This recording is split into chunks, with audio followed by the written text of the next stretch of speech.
में लिखा, चौथा अध्याय है उसका, कि ये जो धन है ये भगवान की एक शक्ति है। तो कुछ लोग बोलते हैं ना कि भाई हम तो धन को छुएंगे भी नहीं, धन को देखेंगे भी नहीं। तो आप यदि धन से दूर भागेंगे तो वो धन तो एक भगवान की शक्ति है, तो वो कहाँ चला जाएगा? देवता यदि नहीं उसको छुएंगे तो असुरों के पास चली जाएगी, वो दूसरे लोगों के अनाधिकारियों के पास चला जाएगा वो। और वो क्या करेंगे फिर? वो तो भोग करते हैं। भगवान की जो शक्तियां हैं वो हमारे लिए माँ जैसी होती हैं। ज्ञान की शक्ति माँ जैसी है, श्रद्धा, भक्ति, धन, ऐश्वर्य, भगवान की जो शक्तियां, भगवती शक्तियां, वो हमारे लिए कैसी हैं?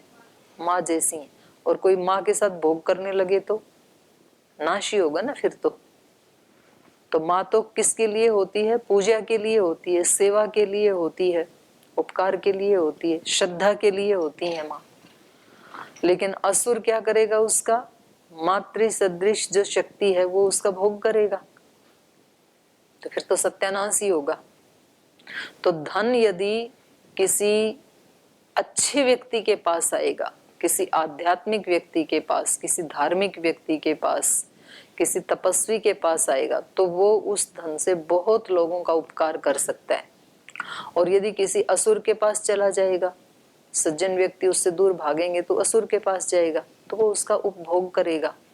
उपभोग करेगा तो वो उसका भी नाश करेगी, क्योंकि वो भोग के लिए है ही नहीं। भगवान की शक्तियां जो है वो श्रद्धा के लिए हैं, सेवा के लिए हैं, उपकार के लिए हैं। कोई अपनी माँ की शक्तियों से उपकृत तो हो सकता है, उसके प्रति श्रद्धा रखेगा तो माँ उसका बहुत कल्याण कर देगी। कोई उसकी सेवा करेगा, कोई उसका सदुपयोग करेगा मातृ शक्ति का, तो बहुत बड़ा कल्याण उसका हो सकता है, कल्याण को प्राप्त हो जाएगा। पर यदि किसी ने उसका भोग करने की कोशिश की तो सर्वनाश हो जाएगा फिर। तो जब हम किसी को धन देते हैं तो योग्य को ही देना चाहिए, और देते समय ये भावना होनी चाहिए ये मेरा नहीं था, इदन्न मम, ये भगवान की शक्ति है। सारा ऐश्वर्य किसका है? भगवान का है। तो भगवान की शक्ति को भगवान के काम के लिए किसी योग्य पात्र को दे रहा हूं, ऐसी भावना होनी चाहिए धन देते समय। धन अपना है ही नहीं, धन सारा भगवान का ही है।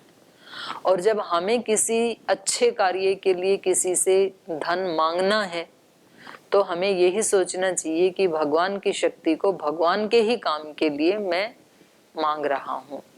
तो उसमें हीनता की भावना नहीं आनी चाहिए कि मेरा नहीं था, इसका था। इसका नहीं है, ना इसका है ना आपका है, ना देने वाले का है ना लेने वाले का है, बल्कि सारा धन किसका है? भगवान का है।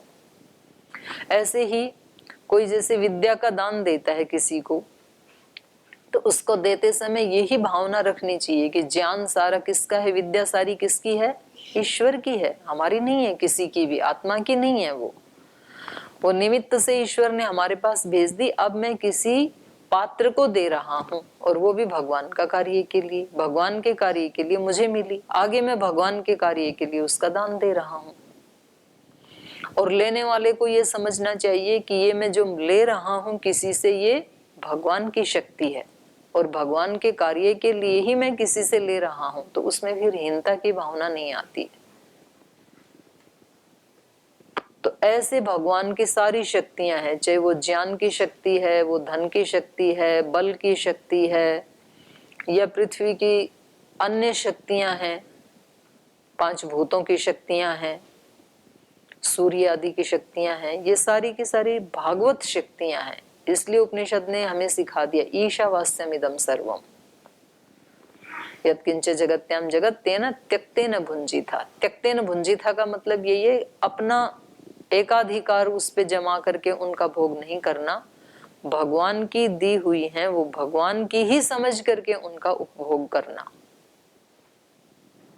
तो यहाँ इन्होंने बताया कि यद्यपि आपके पास बहुत सारी शक्तियां हैं, इसमें कोई संशय नहीं है, लेकिन मैंने इन शक्तियों को बड़ी तपस्या से प्राप्त किया है और ये मैं आपको देना चाहता हूँ, क्योंकि आपको देने से ये बहुरूप हो जाएंगी, बहुगुणा हो जाएंगी।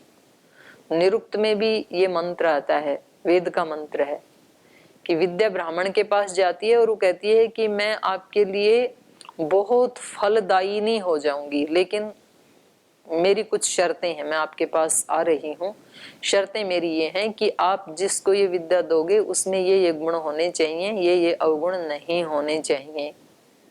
तो वहां पर वो गिनाया है 6-7 उसकी विद्या जिसको दी जाए उसमें ये गुण होने चाहिए। पुरुषार्थी हो, अप्रमादी हो, ब्रह्मचारी हो, ऐसे वहां पर गिनाया है। इससे विपरीत वाले को मुझे कभी मत देना, मुझे कभी अहंकारी व्यक्ति को मत देना, प्रमादी व्यक्ति को मत देना, आलसी को मत देना, जो अपने आप पे संयम नहीं रख पाता, अब्रह्मचारी, उसको मत देना। अगर उसको दिया तो मैं नष्ट हो जाऊंगी, मैं भी नष्ट हो जाऊंगी, तुझे भी नष्ट कर दूंगी मैं। तो ये सारी की सारी शक्तियां भगवान की हैं। तो ये अगर श्री राम के पास आती हैं ये शक्तियां, बला, अति बला, और ये आपने लोक में भी देखा होगा, किसी कम बुद्धि वाले अज्ञानी व्यक्ति के पास धन आ जाता है। मैंने तो बहुत देखा है ऐसे, जैसे कहीं रोड बन रहे हैं, कहीं नहर बन रही हैं, तो जिनकी जमीन आ जाती है उसमें, रोड में आ गई किसी की नहर में आ गई, तो उनको फिर लाखों रुपए मिलते हैं उस जमीन के बदले में। अब उसने, वो जमींदार आदमी था, लाख रुपए तो कभी देखे नहीं, और अब इकट्ठे ही मिल गए 50-60 लाख रुपए। तो एक तो अच्छा सा तो मकान बनाता है पहले गांव में, अब बना तो लिया, अब उसको सफाई करना, मेंटेन करना आता नहीं है, उसमें जाले लटकते रहते हैं।